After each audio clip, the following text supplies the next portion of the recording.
and welcome to this video that is all about what to feed your chicks. I know a lot of you have gone out and gotten chicks this spring. I did the same thing myself. I went out yesterday and bought a whole bunch of phantoms. And what chicks need to eat is really different actually than what adult chickens need to eat and what ducklings need to eat. So in this episode, we're going to talk specifically about what to feed your chicks, including the feed that they need, the percentage of protein that they need, grit, and then treats and herbs you can give them, okay? All right, so before we get started, this video is sponsored by Manipur Poultry, and that is because their feed is awesome. We have our chick starter back here and our chick grit. This episode is all about feeding chicks, and Manipur has the best chick starter on the market. Like I said, I went out and bought chicks yesterday. This is what I'm feeding them. All right, for real. This is actually what I'm feeding them. They formulate it so that you can make sure that your chicks have enough protein and enough nutrients to grow healthy, which is actually critical for this time in their life to make sure that they turn into healthy layers. So if you are wondering what to feed your chicks, you want the best thing on the market, this is your best bet, all right? All right, so let's talk about chicks, what they need to eat, what treats you can give them, and all that fun stuff, okay? So chicks have really important and critical, I'm gonna really highlight that, the really critical feed requirements. When they're young, for the first 12 weeks of their life, it's really crucial. I really cannot overstate this, to make sure that they're at least an 18% protein chick starter that is specifically formulated for chicks. You will hear a lot of advice out there that it doesn't matter, that chicks have free range since the beginning of time and they've been healthy, and that's fine. If you are the kind of person that you want to go that direction, I'm not going to stop you. But if you're the kind of person who wants it to be easy, wants to make sure that your chickens are getting the best start to their life possible, starting with a commercial 18% protein chick starter just makes it simple, like a snap. And that's why I personally do it. Now, the next question you probably have is, do I go with medicated chick starter or non-medicated chick starter, right? And this is like one of those great debates in the backyard chicken community. Do you or don't you? I can't tell you if you should or shouldn't, okay? That is up to you, your values, your goals, and what you feel is best for your flock. What I will do is I'll tell you I'll give you information on it, what the difference is, and you can make that decision for yourself. One of the great pieces of this information out there is that medicated chick starter contains antibiotics. It doesn't, okay? Unless it specifically states on the label that it does, it doesn't. Medicated chick starter contains something called amprolium, which helps chicks build up a resistance to parasites that's naturally found in soil. So yes, it is a pharmaceutical. Is it bad for your chicks? You have to decide that for yourself. Now, in past seasons, I've also gone the non-medicated route, and my chicks did just as well then. But this year, I decided to try something a little bit different, just to see. We've had a lot of wet weather this spring, a lot. When the weather is wet, the parasites are more likely to be in the soil, they're more likely to breed. That's just been my experience. So this year, to protect the chicks that I bought so that they have the happiest lives possible, I am going the medicated route. So if your area has been more dry and you want to go the non-medicated route, that will work also. But more important than the medicated, non-medicated debate is really just making sure that you're giving your chicks a good starter feed that has at least 18% protein. The reason that this is so important is because you want to make sure that your chicks are getting the amount of nutrients that they need to develop correctly. When we talked about ducks, remember how I talked about the chick starter does not have enough vitamin B for ducks, and so the ducks will sometimes grow their bones funky, or their organs won't develop correctly, or their bills won't grow correctly. Very similarly, if chicks don't get the amount of nutrients that they need, you run the risk of all those things happening, where their bones aren't developing correctly, their organs don't develop correctly. And this season particularly, I actually did purchase a chick who has a clawfoot. I didn't have the heart to put it back after the guy at Tractor Supply put it in my box. So I said, well, you know, whatever happens, happens. So with this year's chicks particularly, I'm very concerned about them having the right amount of nutrients, just to make sure that they all came from the same hatchery, just to make sure that the bones develop correctly. and you should be concerned about the same thing. So again, just make sure you go with a 18% protein chick starter. I prefer to go with the commercial blends. The reason why is because I know that they put a lot of effort into making sure that they have the right nutrients in them, and I trust that my chicks are going to get the right nutrients from them. Now, the next thing that you can give your chicks, something that I think is super important to give them, is raw organic apple cider vinegar. The reason that this is so important is because when chicks are young, their digestive systems haven't quite developed yet. All right, so they're obviously, same thing with humans, same thing with horses. When they're young, they're still working their digestive systems out. They may or may not have the gut flora that they need to digest as well as they could. The beneficial bacteria in apple cider vinegar helps ensure that they have that beneficial bacteria to help them establish that good gut flora. Again, if you're not going the medicated chick starter route, the apple cider vinegar is even more important because it helps balance the good and the bad bacteria in their digestive system.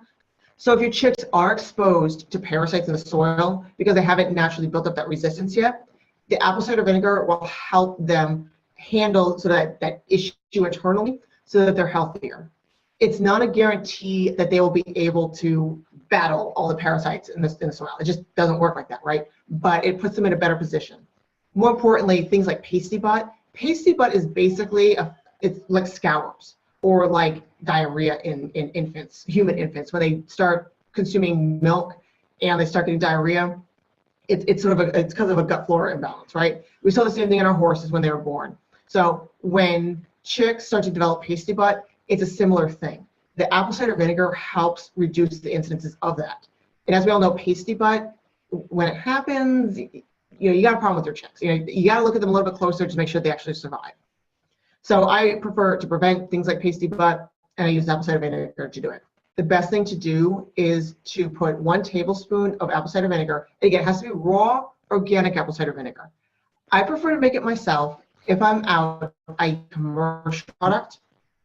If you want to write me and find out what that product is, but I do use a commercial, and that's worked just as well as making it myself. When you make it yourself, you are more guaranteed that the beneficial bacteria, it's called the mother, that's the collection of beneficial bacteria that's apple cider vinegar.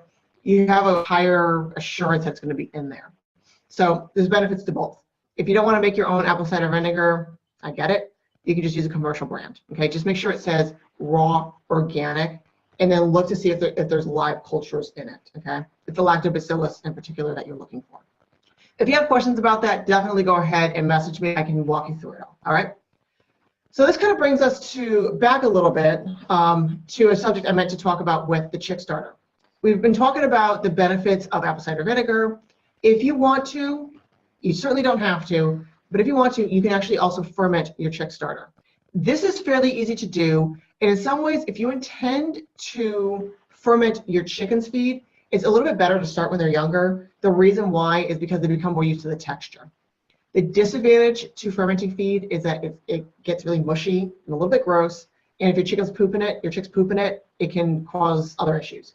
So I actually don't tend to ferment my chick starter. I just use the apple cider vinegar. But again, if you don't want to go the medicated starter direction, fermenting it might be a good solution for you there. All right. Now, very quickly, let's talk about simple herbs you can give your chicks. I am not really of the camp to give chicks anything but chick starter. The reason why is because you want to make sure that they're actually eating what is healthy for them and will help them grow correctly. But I do have readers who like to put herbs into their chick starter so that chicks can get the benefit from the herbs. For example, oregano has great antibacterial properties. Sage can have properties that will help them reduce the parasite load in them. So there are benefits to it. Another one is peppermint, can help with any sort of inflammation in the stomach, and it does have some antibacterial properties. So in this case, there are herbs that can help better with parasites than sage, for example, but there's stronger herbs that I'm not going to even mention them here because I don't want you guys going out and buying them, but I wouldn't necessarily recommend those herbs for chicks. If you want to give herbs to your chicks, start with very simple, healthy ones, such as the oregano, peppermint, and the sage. Okay, they all have multiple health benefits. Chicks seem to like them, and they're small enough that it's easy for chicks to consume. But this also brings us to our final thing to feed your chicks here, and that is chick grit. All right. So this is Manna Pro's brand of chick grit. I'll open this up actually, because so I don't know if y'all can. Yeah, y'all can see that. Okay. Basically, is little tiny bits of rock. All right. Now, the reason why we're discussing the chick grit at this point is because if you are feeding your chicks treats, such as herbs, if you feed them any sort of grasses, if you let them go outside and free range a little bit, and like in a tractor, for example, and they might pick up insects, the chick grit will help them break that down and digest it. If their immune systems are not, they need a little bit of a kickstart, or if they're maybe not working so well just because they're young chicks, right? They're still growing. The chick grit will help them manage all of that so that they don't get backed up or clogged or anything, all right? So what the grit does is it helps, when it goes into the chick's digestive system, it helps grind the food down into smaller particles so that the chicks can then absorb all the nutrients. So it's a really good thing to add to their diet by default. But if you want to feed your chicks treats, chick grit is definitely something you should be incorporating into their diet. You can mix it with the chick starter, or you can feed it separately. With the case of chicks, it's usually better to mix it into the chick starter. And the reason why is just to make sure that they have access to it and that they don't overlook it. My chicks right now are having a hard time finding the water. It's a big red thing in their brooder. It's not hard to find, but they're having a hard time finding it. I keep having to remind them that it's over there. So I would not want to add chick grit separately into the equation and expect them to try to find it. That's just this year's, I got 10 bantams, and it's just this year's crop is having difficulty finding water. So that is, sort of the deal with chick grit. Not 100% necessary, but it is recommended, and I would say that it is a requirement if you're going to feed them something other than chick starter. Chick starter is generally created so that it breaks down easily, so it's not hard for them to digest. It's not hard for them to absorb the nutrients.